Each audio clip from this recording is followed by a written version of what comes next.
Spencer Strider makes a frustrating start in Washington on Tuesday. Alex Anthopoulos makes some frustrating comments about Ronald Acuña Jr. and his return. Let's talk about it.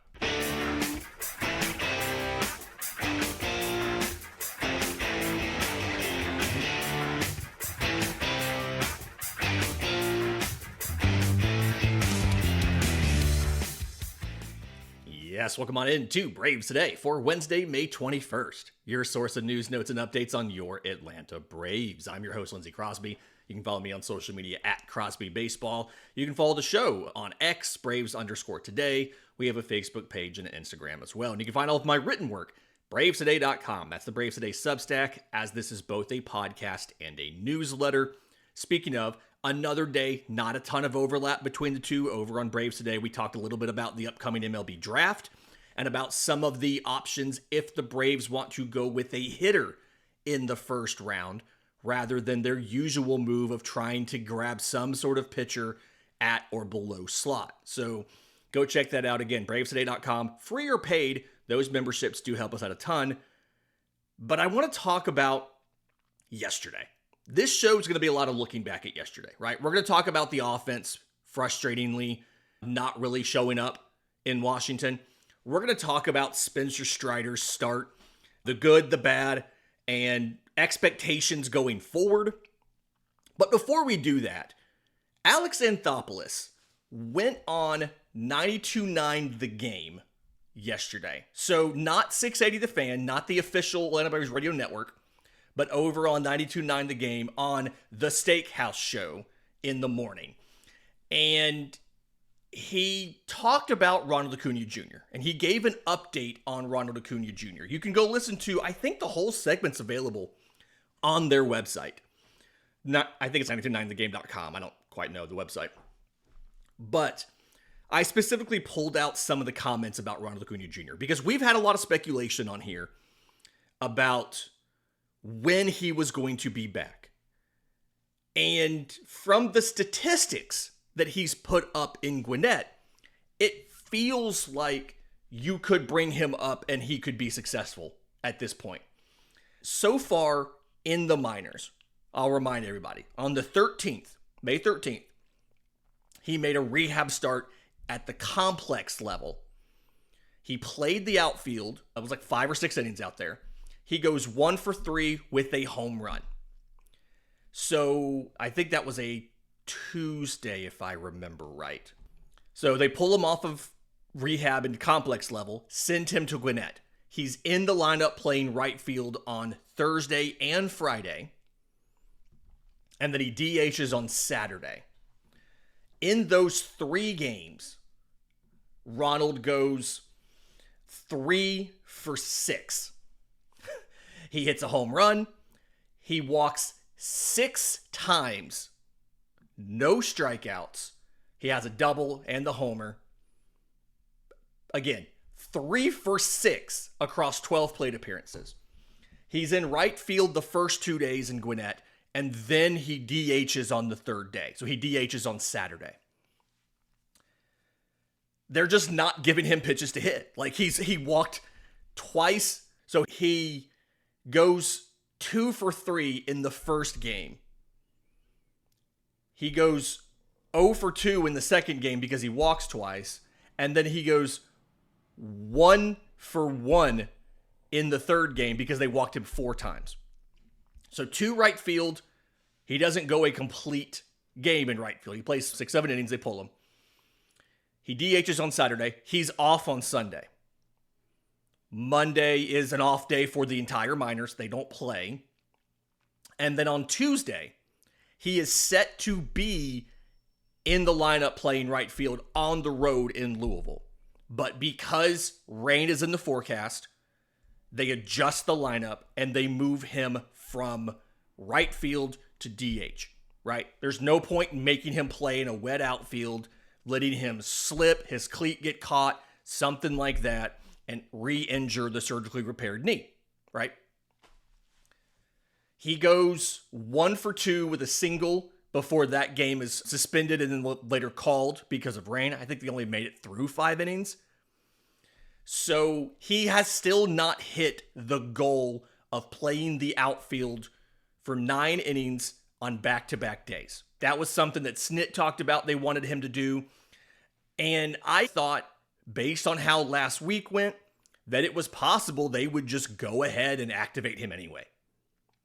And then when I learned from somebody that he was traveling with the team and was going to continue with the minor league rehab, I thought maybe he'll play the outfield on Tuesday and Wednesday. The doctors can recheck him on Thursday, give him an off day. Maybe they'll activate him for Friday. He would get 3 games at home, Friday, Saturday, Sunday. Then you would have an off day on Monday before the team goes to Philly to take on the Phillies. So you would have him back before that series. And he would have a chance to face major league pitching for 3 games before you did that. And Ronald himself has said he thinks he's ready to go. Ronald himself has said that he's going to do what they tell him to do, and the medical staff what they tell him to do, but he feels like he's ready to go. So I was like, okay, maybe they'll do that. Anthopoulos threw some cold water on that yesterday morning on 92.9 The Game. When they asked him about returning on Friday, this was the response Alex Anthopoulos gave. Quote, "Is it a 0% chance? No. Is it likely? I would say probably not." And when they tried to ask him, like, what has to be done for him to come back on Friday, Anthopoulos said, quote, "Let's say he plays 7 innings, steals 3 bases, makes unbelievable diving plays in the outfield, and he comes in and says, 'I'm ready. I got to play. I'm ready to go.' We'll have a conversation." I don't think that's going to happen. I want to, up front, I want to give this sort of caveat here. There's a lot of fans that aren't happy with the comments that Alex Anthopoulos makes. And that's fine. That's allowed. But there's this idea that Alex Anthopoulos lies to the media. I have spoken to him personally on numerous occasions, and you can feel when somebody's not being honest with you or being disingenuous with you. I have never, in my personal experience, talking one-on-one with Alex Anthopoulos, in person, I have never once felt like he was lying to me. I've talked to him at a minor league game, talking about prospects, talked to him at the winter meetings, standing like right next to him, holding a microphone, asking questions. I have never once felt like he was lying to me. But there have been things that he has said that are very frustrating. And if you are at the point of changing where Ronald plays in an effort to protect him from injury while he returns from an injury, the comment about what he has to do to maybe get back early does not help things. Because Ronald wants to come back. Let's be clear. Ronald Acuña Jr. lives to play baseball. He had that frustrating 2022 season where he came back from injury arguably too early. If you remember, he got hurt on July 10th. He returned on April 28th. He had to take off days. He had to DH some because his knee, he was dealing with pain and fluid buildup and swelling and all of that, and he wasn't the same kind of guy. It was like a 10-month return.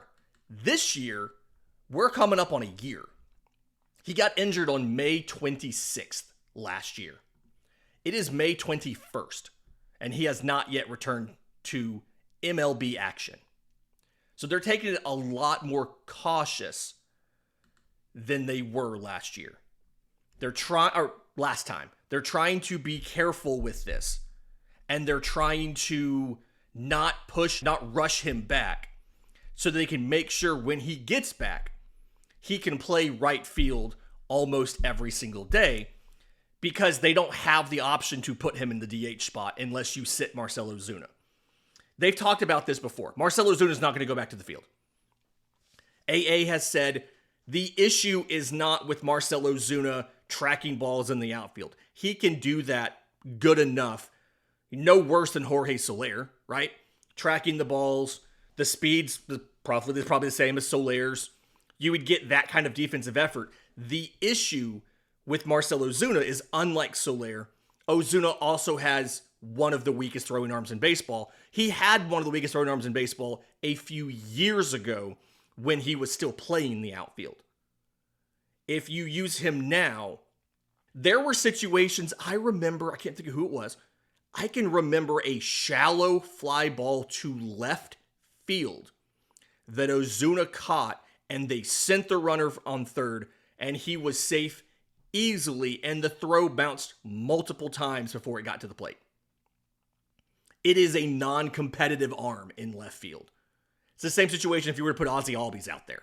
It is just a non-competitive arm, and it would not work in the outfield. It would be the weakest outfield arm in baseball, probably by a little bit. So they want Ronald to be healthy before he comes back. But this comment saying if he did all of these things, diving plays in the outfield, stealing multiple bases, all of those things would prompt a conversation isn't helpful.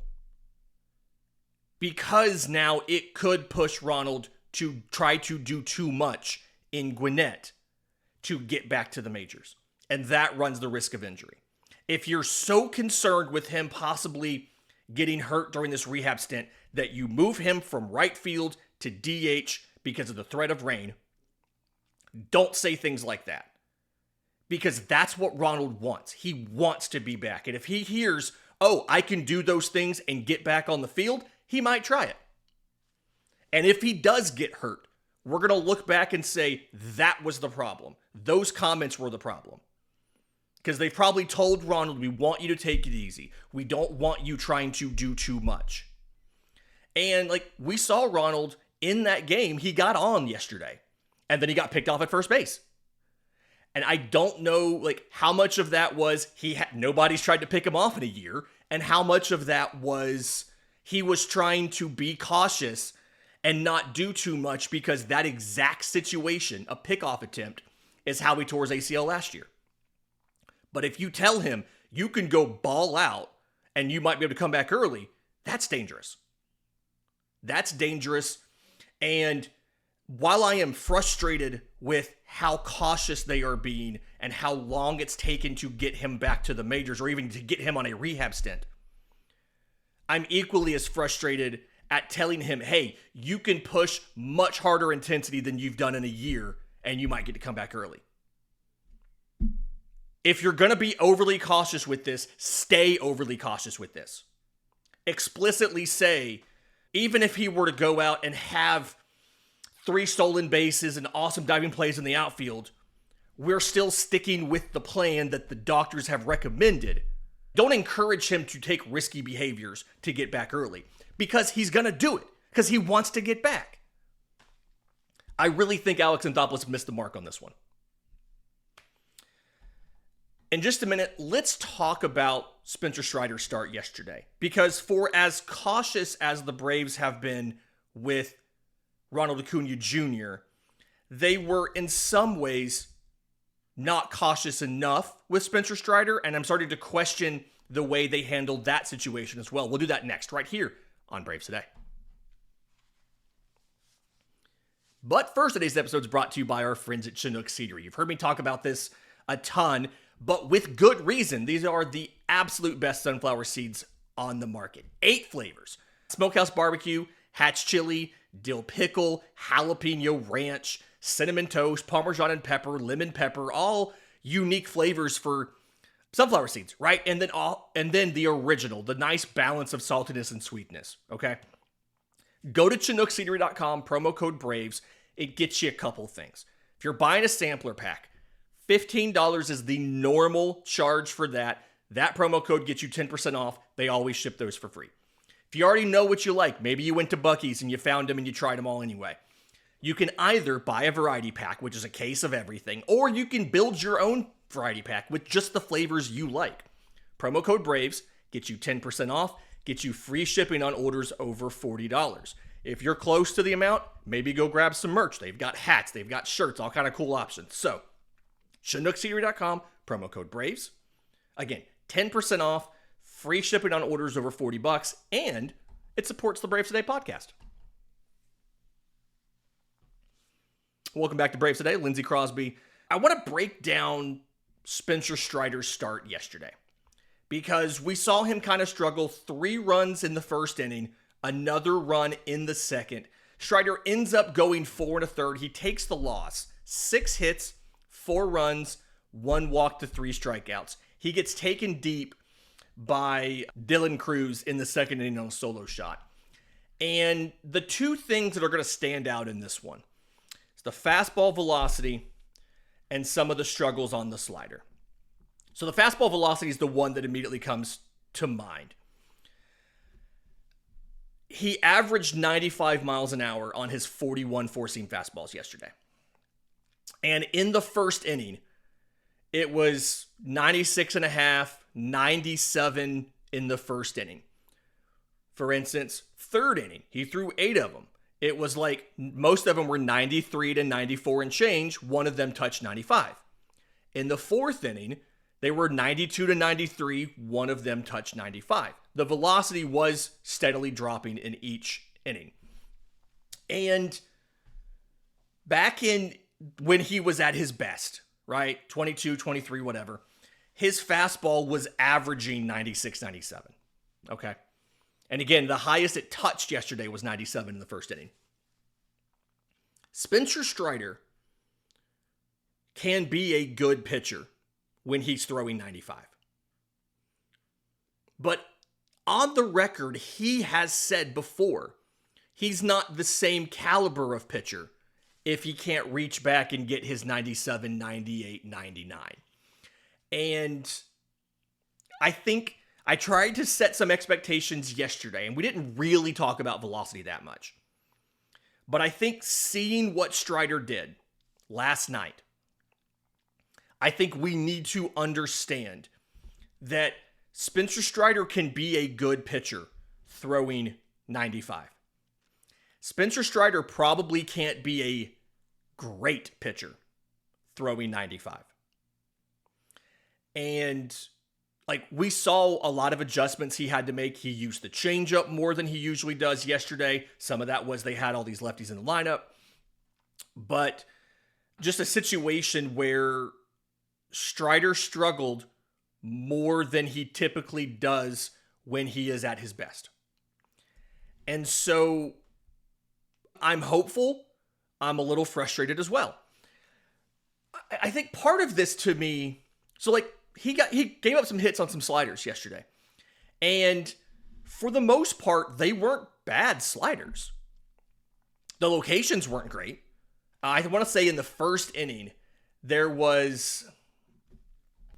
was like elevated fastball to James Wood that he luckily only hit for a single, right? It was a ground ball. It was 104 miles an hour, but it was a ground ball.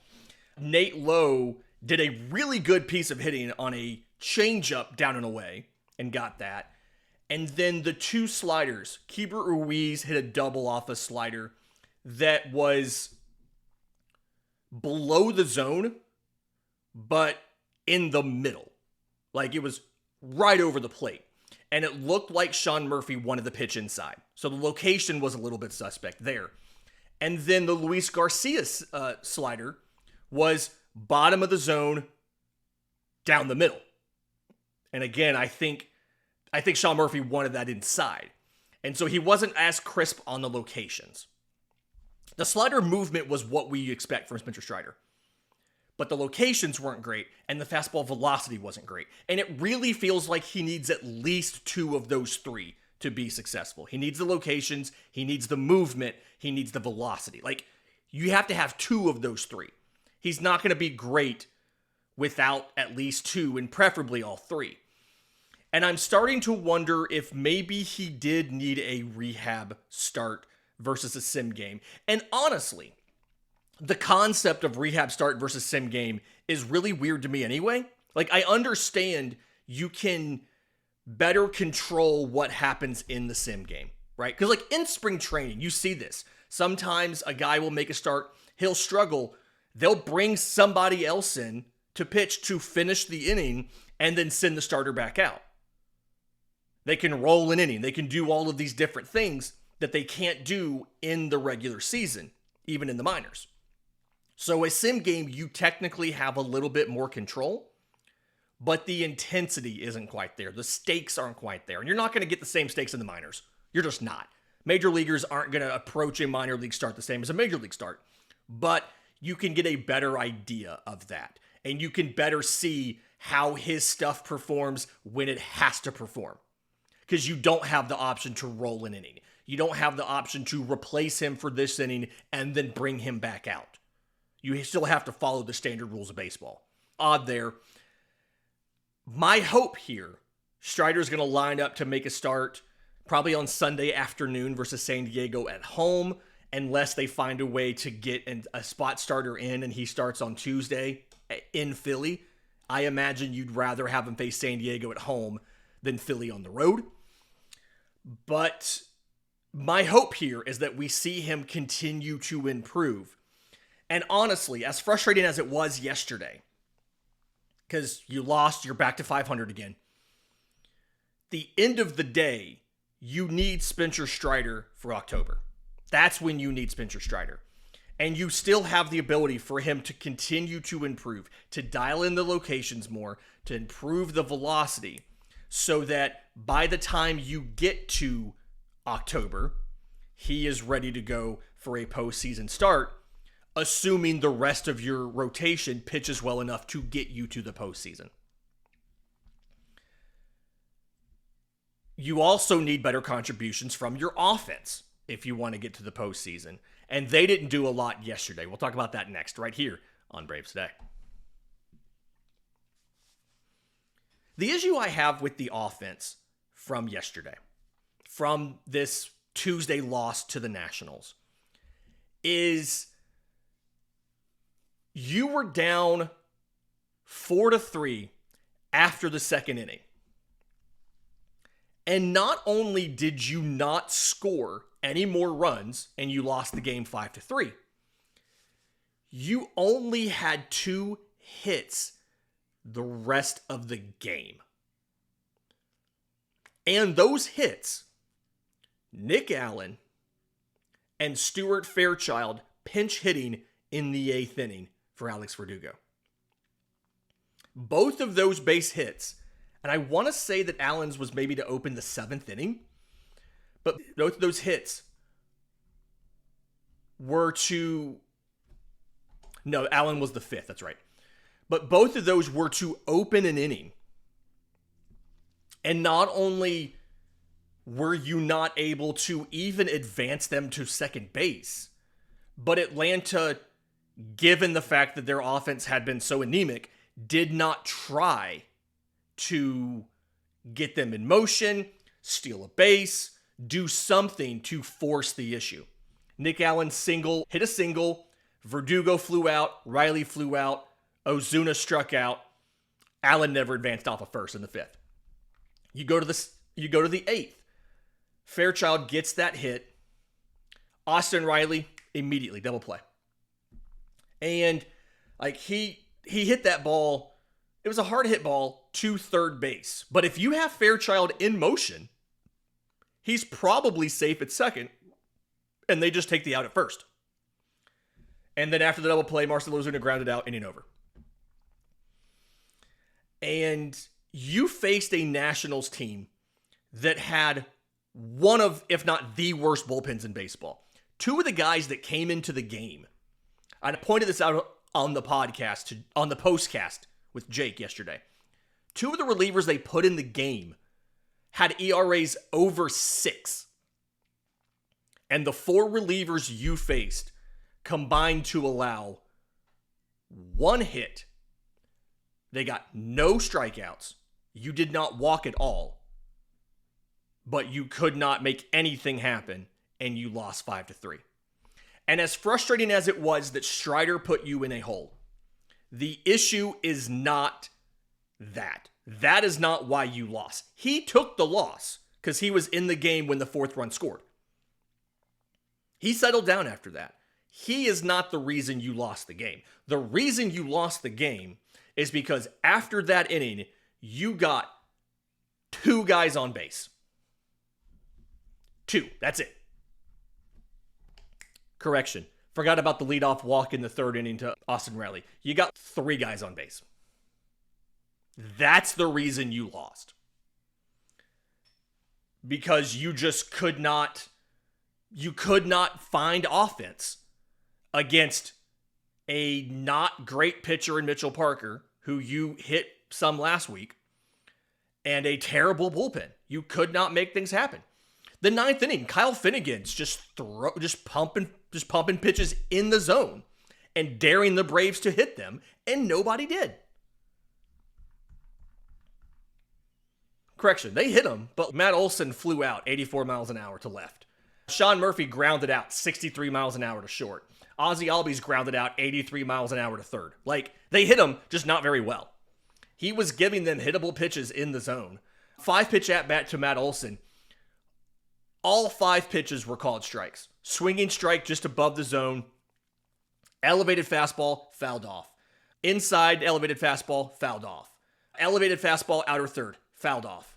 And then inside belt high fastball, soft fly out. Sean Murphy, called strike, down and in, inner third. Weak grounder on a fastball inside off the plate. First pitch he threw that was solidly, completely a ball was the second out of the inning. Ozzie Albies got called strike on a splitter in the zone. He's the only one who actually saw breaking pitches, right? Called strike on a splitter in the zone. Swinging strike on a splitter down and in. Terrible swing by Ozzie. And then splitter that was left in the bottom third of the zone, but outside, and Ozzie weakly kicks it out to third base for the final out. This is not the same offense we saw in Boston. And I was hopeful that the momentum from the Washington series at home last week and the road series in Boston would carry over this week because you needed it to. You were bringing in Spencer Strider, who has made 4 total starts since the postseason of 2023. You had a fully rested bullpen. You had everything you needed to be able to pick him up if he struggled. He did struggle, and you didn't pick him up. And now you're in a situation where you have to win tonight. You can't lose another series to an inferior opponent. You just can't. You split 2 games with Miami earlier in the year because of weather. You lost a series to the Rays. You lost a series to the Blue Jays. Then you got hot. But you blew a winnable game in Colorado, lost 2-1. You blew a series. You lost a series in Pittsburgh. You could have potentially swept the Nationals at home, but you lost game 3 because of your bullpen. And then now you've done this. You can't lose tonight. You just can't. Tomorrow, yes, you have Chris Sale going. They have MLB strikeout leader Mackenzie Gore. You have not faced him this year. Again, he leads baseball in strikeouts. And last year, you could not figure out Mackenzie Gore. 4 starts against you, 2-1, 2.25 ERA. He allowed 5 earned runs in 20 innings. He struck out 24. He walked only 4. Like, you could not figure out Mackenzie Gore last year. You struggled against Mackenzie Gore. The earned runs in the starts, the 4 starts he made against you. 1 earned run, Nationals win. 1 earned run, Nationals win. 1 earned run, 3-2 loss, where you won, but not because you hit him. He went 6 innings, no walks, 4 strikeouts, 1 run on 7 hits. And then the last one was a 12-0 win where he gave up 2 earned runs. You scored 7 during his outing, but only 2 of those were earned. You figured him out once and 4 times last year. Can you do it tomorrow, this better version of Mackenzie Gore? It's much better to be playing for a series win tomorrow than to be playing to avoid a sweep. The offense has to show up tonight. Or else, 1, you fall below 500. But then 2, you're in danger of getting swept because yes, you have Chris Sale, they have Mackenzie Gore, and he has been better than you for the last calendar year. Sorry about the mood on this one, guys. A lot of ranting here, but I think we need to just sometimes be on. My goal is not to give everybody what they want, it's to give them what they need. Like, I apologize that this has been a little bit negative today, but I just wanted to make sure that, like, we discussed these things with all proper respect and, like, honesty, and just be open about how all of this stuff is going. This has been Braves Today for Wednesday, May 21st. Do me a favor, if you're listening on audio, 5-star review would be great. Apple, Spotify, YouTube Music. If you're watching on YouTube, subscribe to the channel, hit the notification bell so you know when we drop tomorrow's episode. And we'll see you next time on Braves Today.